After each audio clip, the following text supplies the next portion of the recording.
अस्सलामुअलैकुम प्यारे बच्चों। आज हमारी क्लास 5th क्लास की स्टूडेंट्स के लिए है। हमारी क्लास आज सब्जेक्ट मैथमेटिक्स है, जिसका टॉपिक है area and it's boundary. Area and it's boundary. आज हम पढ़ेंगे एरिया एंड इट्स बाउंड्री, इसके बारे में कि एरिया क्या होता है, बाउंड्री किसको कहते हैं और क्या चीज़ हमने बनानी है, फिगर किस किस्म की होती है, क्या क्या हमने इसमें दिखाना है, वो चीज़ हम देखेंगे। सबसे पहले मैंने यहाँ पे क्वेश्चन लिखा हुआ है। हम क्वेश्चन से पहले हट के हम कुछ और बातें करते हैं। प्यारे बच्चों, आप मेरी तरफ ध्यान रखें। हमने पिछली क्लासों में छोटी छोटी बातें हमें पढ़ी हुई है, ज़रा देखते हैं कि आपको याद रहा है या नहीं है। मैं यहाँ पर कुछ चीज़ लिखता हूँ।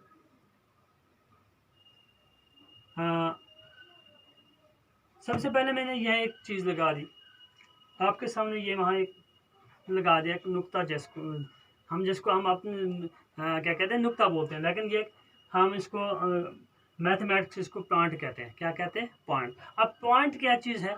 पॉइंट से हम शुरू करते हैं। ये एरिया एंड इट्स बाउंड्री, जब वहाँ पे पहुँचेंगे हम, पता चलेगा भाई पीछे हमने क्या पढ़ा हुआ है। उसके बाद हमें समझ आ जाएगी कि किस चीज़ का एरिया निकालना है, किसकी बाउंड्री निकालनी है। जब पहले हम फिगर हमने बनाई होगी, हमें पता होगा हमारे पास क्या क्या फिगरें आती हैं, क्या क्या चीज़ें आती हैं, हमने किस किस चीज़ की बाउंड्री दिखानी है, एरिया दिखाना है। तो हम पहले देखते हैं पॉइंट क्या होता है। हमने एक नुक्ता यहाँ पर लगा दिया, ये एक पॉइंट है। अब इस पॉइंट से हम क्या कर सकते हैं? पॉइंट क्या आता है? हम अगर यहाँ पे मैं कुछ लाइनें लगाता हूँ, ये एक पॉइंट है हमारा। इस पॉइंट से हज़ारों लाइनें निकल सकती हैं। जितने भी हम लाइनें लगाएं तो इस पॉइंट से निकल सकती हैं। इसका मतलब है कि एक पॉइंट से हम बहुत सारी लाइनें लगा सकते हैं। इसको कहते हैं पॉइंट। ये पॉइंट होता है। अब क्या होता है? इसके बाद यहाँ पर मैं दो पॉइंट लगाता हूँ। पहले तो एक पॉइंट था। यहाँ पर अगर हम क्वेश्चन आता है, how many lines we can draw from a point। एक पॉइंट से हम कितनी लाइनें ड्रा कर सकते हैं? तो हमने पॉइंट लगाया हुआ है सामने, हमने देखा कि उस एक पॉइंट से हम कितनी लाइनें लगा सकते थे। जितनी लगा सकते हैं हमने लगाई हैं। अभी और भी हम जो भी लगा सकते हैं कि एक पॉइंट से बहुत सारी लाइनें निकल सकती हैं। एक पॉइंट से बहुत सारी लाइनें निकल सकती हैं, अनगिनत लाइनें निकल सकती हैं। यह हो गया एक चीज। अब दो पॉइंटों से कितनी लाइनें निकलेंगी? सवाल ये भी आता है, how many lines we can draw from two points. अब दो पॉइंटों से कितनी लाइनें हम ड्रा कर सकते हैं? हमारे पास पॉइंट यहाँ पर है, एक पॉइंट यहाँ लगा दिया, एक यहाँ लगा दिया। अब इस पॉइंट को उस पॉइंट से जब हम मिलाएंगे, जोड़ेंगे, तो ये कितनी लाइनें बनेंगी? एक ही लाइन। इस पॉइंट से वहाँ तक एक लाइन आएगी, यहाँ से यहाँ तक एक ही लाइन आएगी, यहाँ से सिर्फ दो पॉइंटों को आपस में जब मिलाएंगे तो एक ही लाइन बनती है। जबकि एक पॉइंट से हज़ारों लाइनें निकलती हैं और दो पॉइंट से सिर्फ एक लाइन निकलती है।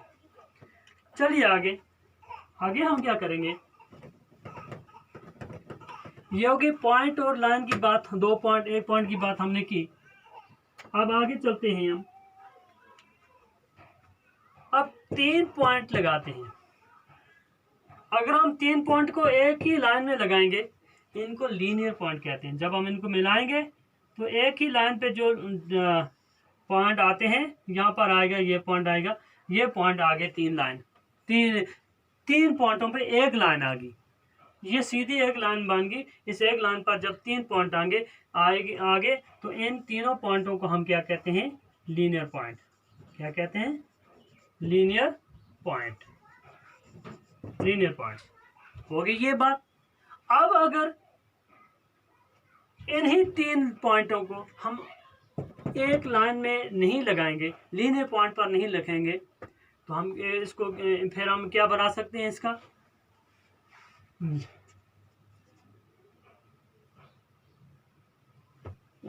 कोलिनियर पॉइंट, सॉरी ये कोलिनियर पॉइंट हो गया, एक हो गया एक लाइन पर आने वाली कोलिनियर पॉइंट। हम जब इनको एक लाइन पे हम नहीं लगाएंगे ये नॉन कोलिनियर होता है। नॉन कोलिनियर पॉइंट में क्या होता है, जब हम इनको एक दूसरे से मिलाएंगे तो ये क्या बन जाएगा, हमारे पास एक ट्रायंगल बन गई। क्या बन गई, ट्रायंगल। इससे साबित हुआ कि ट्रायंगल के अंदर 3 पॉइंट होते हैं। कितने पॉइंट होते हैं, 3 पॉइंट होते हैं। अब हम आगे चलेंगे, ये छोटे छोटे पॉइंट हम देख कर आगे निकलते हैं, हम अपने क्वेश्चन पर पहुंचेंगे। लेकिन फिलहाल थोड़ी मैं ये पहले ये थोड़ी इंट्रोडक्शन देता हूँ कि हमें थोड़ी समझ आ जाएगी भाई हमें किस किस्म की फिगर चाहिए, किस किस्म के हम उनके एरिया निकालेंगे, किस किस्म की वो फिगरें होंगी जिनके एरिया या बाउंड्री देखेंगे। हमें 3 पॉइंट लगाने से हमें एक फिगर मिल गई। मैंने 3 पॉइंट यहाँ पर लगाए तो उससे हमें एक फिगर मिल गई। अब ये फिगर जो है, इस फिगर के कितने साइड हो गए हम इसको देखेंगे। यहाँ पे लिखता हूँ मैं, यहाँ पर एक पॉइंट, यहाँ पर और यह पॉइंट, ये 3 पॉइंट है। इन 3 पॉइंटों का नाम के नाम क्या है, वर्टिसेस। वर्टेक्स, वर्टेक्स मीन एक पॉइंट, ये ए है, ये बी है, ये सी है, वर्टेक्स हो गया ए, एक पॉइंट। और वर्टिसेस, वर्टिसेस हो गए point A, point B, point C, तीनों, ये तीनों जो हो गए वर्टिसेस। यानी एक को वर्टेक्स कहा गया तो तीनों को क्या कहा गया, वर्टिसेस। ये इसकी जमा बन गई, प्लूरल हो गया। तो अब हमने ये सीखा कि ये जो है इसको पॉइंट कहते हैं, ये पॉइंट है, इसको वर्टेक्स कहते हैं। पॉइंट्स को क्या कहा जाता है, ये कौन है जो है, ये वर्टेक्स कहलाते हैं। क्या कहलाते हैं, वर्टेक्स।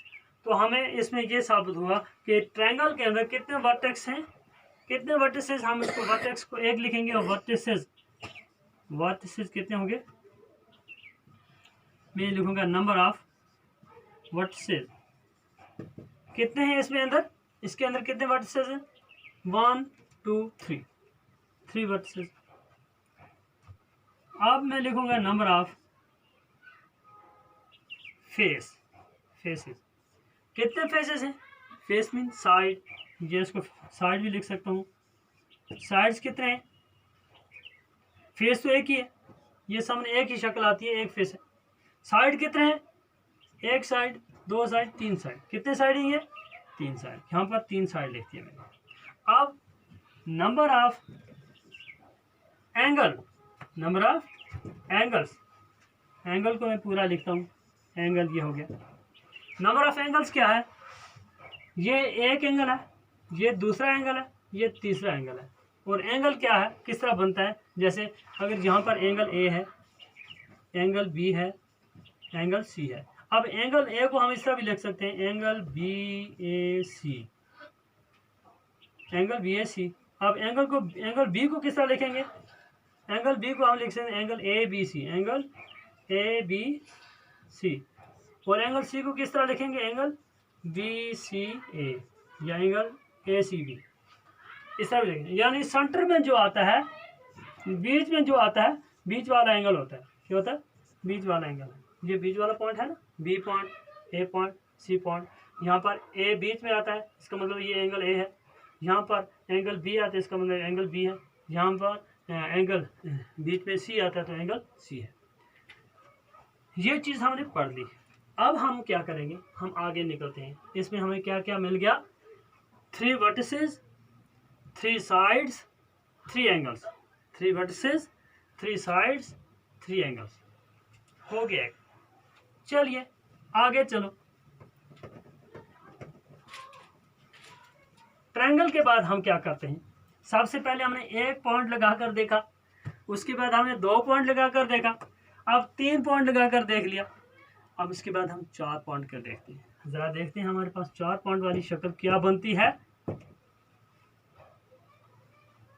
इन 4 पॉइंटों को आपस में मिला दो, इससे मिलाओ, इसको इससे मिलाओ, इसको इससे मिला दो, इसको इससे मिला दो। ये क्या बन गया,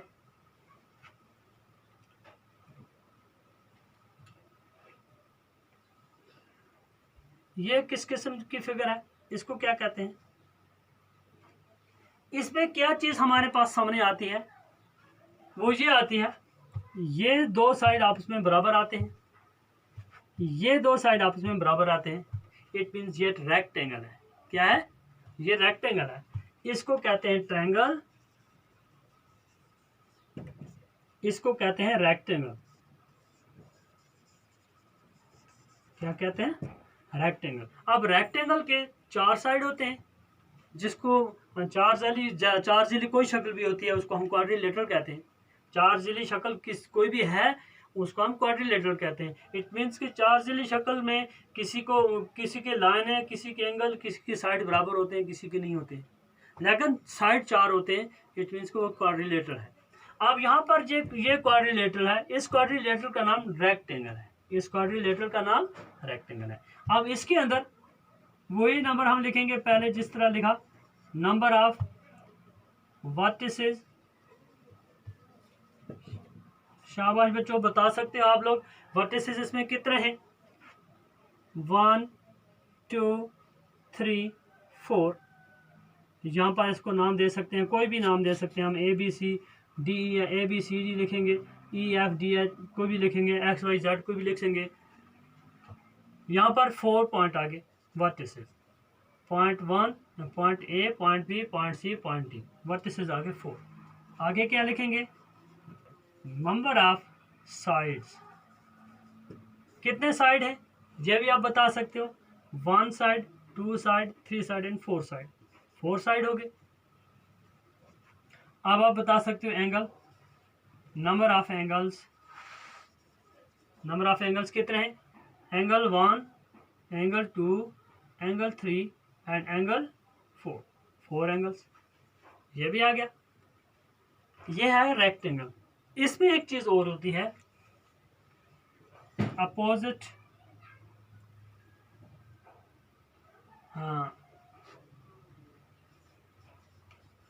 opposite sides are dash dash. किसमें? रेक्टेंगल के अपोजिट साइड्स क्या है? डैश डैश मीन क्या लिखेंगे हम? ये साइड इसके बराबर है, ये साइड इसके बराबर है, it means opposite sides are equal, opposite sides are equal in rectangle. किसमें? रेक्टेंगल के अंदर। अपोजिट एंगल वो भी रेक्टेंगल के अंदर। एक चीज और होती है कि इसके एंगल जो है 90 डिग्री के बराबर होते हैं। क्या? ईच एंगल,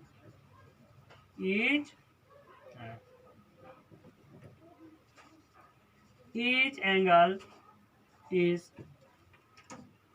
equal to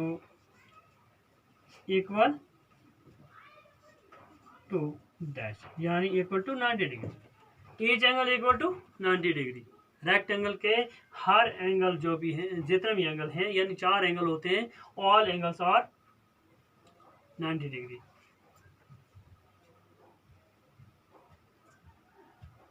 होगी ये बात। यहां से आगे हम क्या करेंगे? आगे चलते हैं। अब हम आते हैं थोड़ा, 2 चीजें और लिखेंगे, उसके बाद हम अपने क्वेश्चन पे आते हैं।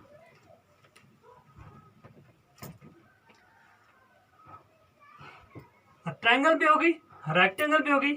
अब मैं एक और 4 जिली शक्ल बनाता हूं, उसके अंदर देखते हैं क्या है। इसको क्या कहते हैं? इसके भी वही 4 साइड है, 4 क्या है? 4 साइड्स, 4 वर्टिसेस, 4 एंगल्स। जैसे रेक्टेंगल में था वैसा ही स्क्वायर में। ये स्क्वायर है, ये क्या है? जिसके सारे साइड बराबर हों उसको स्क्वायर कहते हैं। हम क्या कहते हैं? All sides are equal. किसके?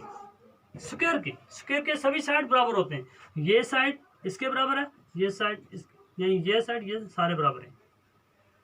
चारों साइड क्या है? बराबर है। अब ये एंगल 90 डिग्री का, ये भी 90 का, ये भी 90 का और ये भी 90 का। All angles are equal to 90 degree. कितना? All angles are equal to 90 degree. ये भी हो गया। पॉइंट्स वर्टिसेस आपको पता है कितने होंगे, नंबर ऑफ